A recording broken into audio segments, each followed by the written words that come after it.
Assalamualaikum warahmatullahi wabarakatuh. Alhamdulillahi wahda, wassalatu wassalamu ala man la nabiyya ba'da, wa ala alihi wa ashabihi ajma'in, amma ba'd. Kembali kita bersyukur kepada Allah Subhanahu wa taala. Kita berselawat atas Rasulullah Muhammad sallallahu alaihi wasallam. Allahumma salli ala Muhammad wa ala ali Muhammad. Saudara sekalian yang berbahagia, kembali kita melanjutkan pembahasan kita tentang Islamic worldview, yang mana yang lalu kita telah membahas tentang terma-terma yang terkait dengan Islamic worldview yang digunakan oleh para salafus soleh, digunakan oleh para ulama sampai para cendekiawan muslim.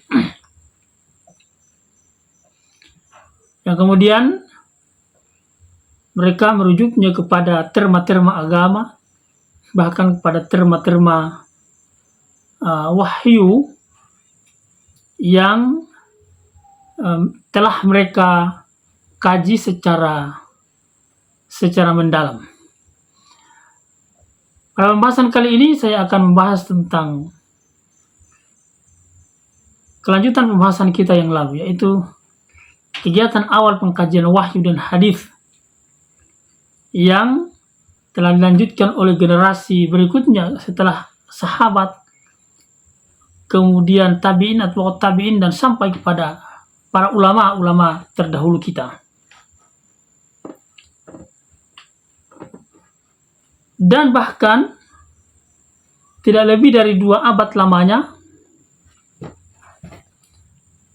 telah muncul ilmuwan-ilmuwan terkenal dalam berbagai bidang studi keagamaan yang membahas tentang cara berpikir, pandangan hidup terkait dengan keberagamaan, mulai dari ketuhanan sampai persoalan-persoalan muamalah itu. Kita melihat misalnya Ibnu Suraij, kemudian Muhammad Ibnul Hanafiyah, kemudian Ma'bad Al-Juhani, kemudian ada Umar ibn Abdul Aziz, kemudian Wahab bin Munabbih, ada juga Hasan Al-Basri, Ghailan Ad-Dimashqi, Ja'far As-Sadiq, Abu Hanifah, Malik bin Anas, Abu Yusuf, kemudian Asy-Syafi'i, dan yang lain-lain radhiyallahu anhum ajma'in. Maka framework yang dipakai pada awal lahirnya tradisi keilmuan ini, keilmuan Islam ini,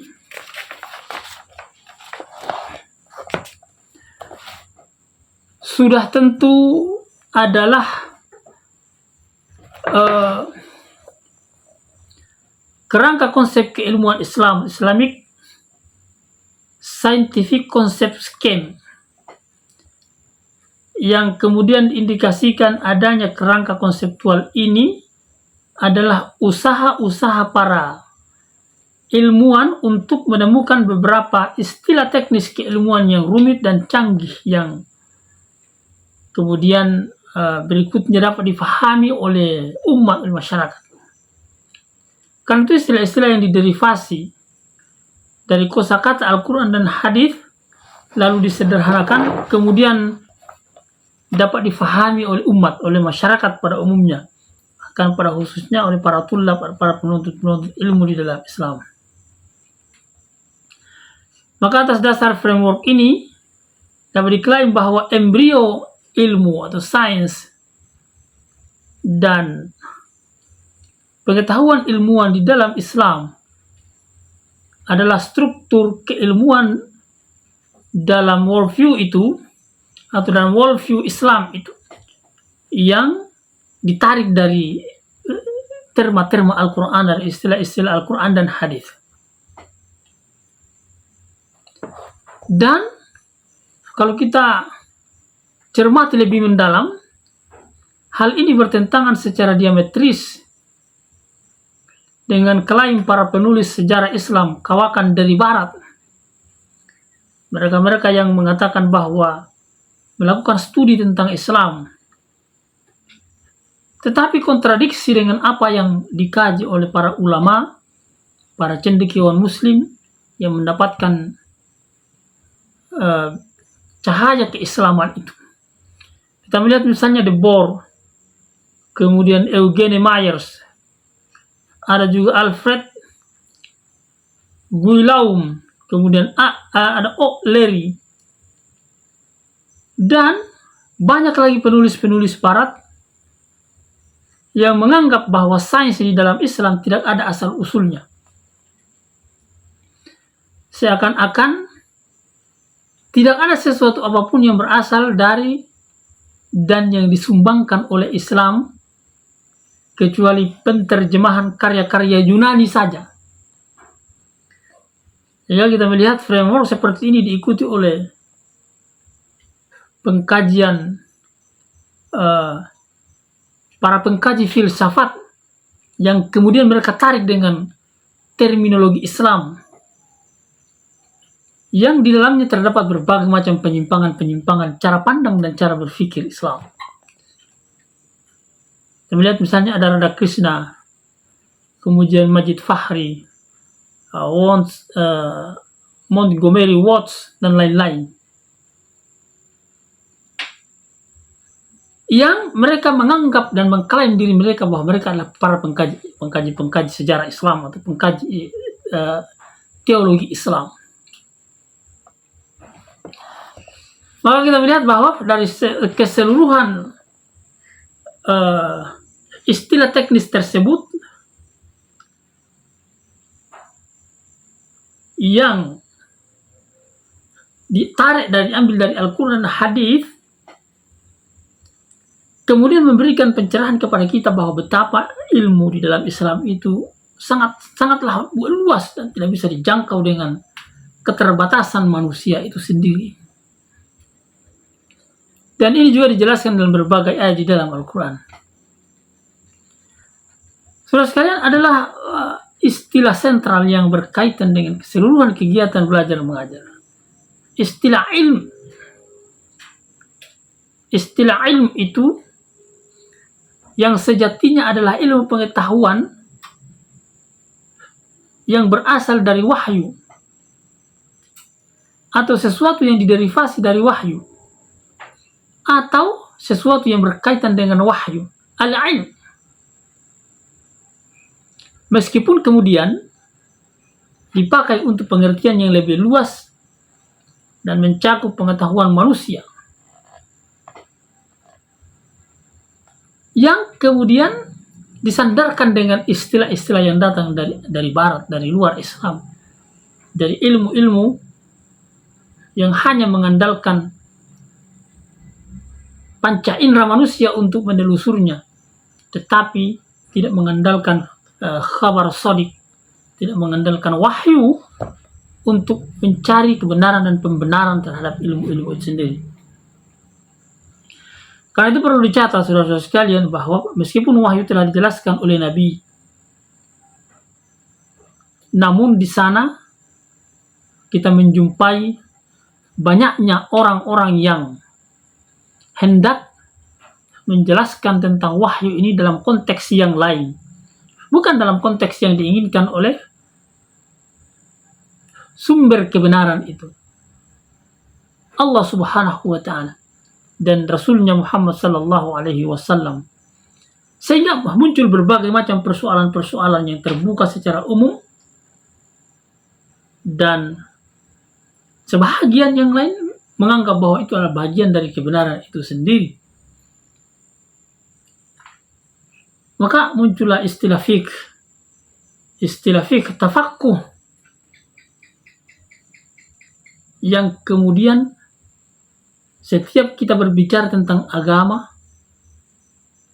digiring dan diarahkan ke sana. Bagaimana ilmu fiqh, bagaimana pemahaman manusia terhadap agama itu. Padahal kadang-kadang manusia itu mengikuti pemahamannya menyandarkan kepada agama. seakan-akan agama harus ikut kepada pemahaman manusia.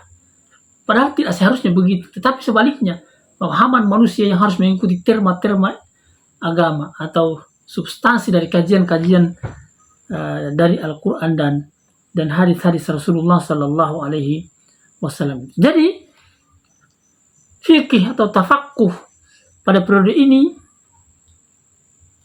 mengantarkan manusia untuk seakan-akan semakin merdeka di dalam berbicara tentang wahyu, tentang agama secara mendalam. Bahkan tidak bisa dipungkiri dan tidak bisa dihindari bahwa pada periode ini munculnya tafaqquh terhadap atau ilmu fikih terhadap agama ini kemudian memunculkan metodologi tersendiri dalam memahami wahyu, baik dengan memahami secara makna ayat demi ayat atau membandingkan suatu ayat dengan ayat yang lainnya, atau bahkan menafsirkan ayat dengan hadis ataupun memahami ayat dengan ra'yu atau dengan pemahaman manusia itu sendiri. Maka dengan adanya metodologi atau metode seperti ini menjadikan pemahaman agama itu menjadi heterogen, menjadi banyak karena lahir dari asumsi dan pemahaman manusia yang disandarkan kepada agama. Ini saudara-saudara sekalian yang berbahagia, memunculkan berbagai macam motivasi dan semangat dari para ulama yang berada di atas jalan yang masih berpegang teguh kepada nilai-nilai substansi kebenaran dari wahyu untuk kemudian menjaga kemurnian dan keautentikan ajaran agama, wahyu, hadis Rasulullah SAW, sehingga benar-benar landasan paradigmanya bukanlah paradigma yang dipengaruhi dengan muatan-muatan ilmu dari luar agama, tetapi justru paradigmanya haruslah bersandarkan kepada wahyu dan hadis Rasulullah Sallallahu Alaihi Wasallam.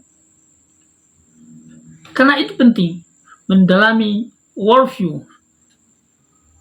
sampai kemudian Islamic worldview ini adalah sebuah keniscayaan, adalah sesuatu yang harus dilakukan oleh setiap muslim agar supaya senantiasa berada di atas cara pandang yang benar terhadap makna-makna kehidupan ini. InsyaAllah kita lanjutkan pada kajian berikutnya. Barakallahu fikum. Subhanakallahumma rabbana bihamdik. Asyhadu an la ilaha illa anta astaghfiruka wa atubu ilaik. Wabillahi taufiq wal hidayah. Wassalamualaikum warahmatullahi wabarakatuh.